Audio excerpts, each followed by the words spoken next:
Hey guys, so many friends commenting me that command prompt is not working on Windows PC. So here is the fix. First of all, search gpedit.msc,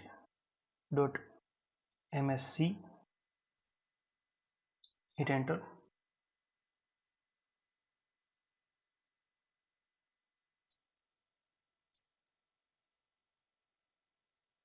Just double click on administrative templates and click on system. यहाँ पर right side पर आप यहाँ पर आपको दिख जाएगा prevent access to the command prompt. Just double click on it. यहाँ पर आपको नॉट कॉन्फ़िगर्ड सिलेक्ट करना है। मेक श्योर यहाँ पर नॉट कॉन्फ़िगर्ड या फिर डिसेबल, यहाँ पर अनेबल्ड नहीं होना चाहिए। अनेबल्ड होगा तो आपका कमांड प्रॉम्प्ट वर्क नहीं करेगा। So make sure that you are selected not configured in this window.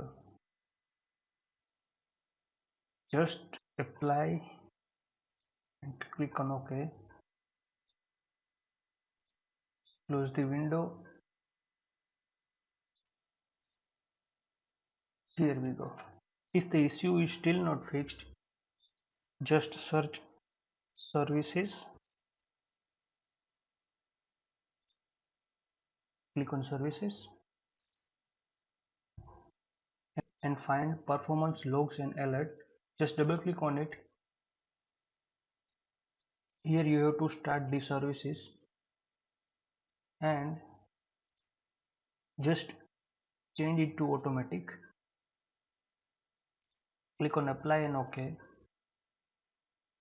and here we go.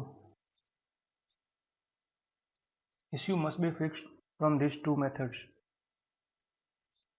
If you are getting still an error or you cannot able to open the command prompt, please comment down below. I will suggest you some another methods also. Thanks for watching.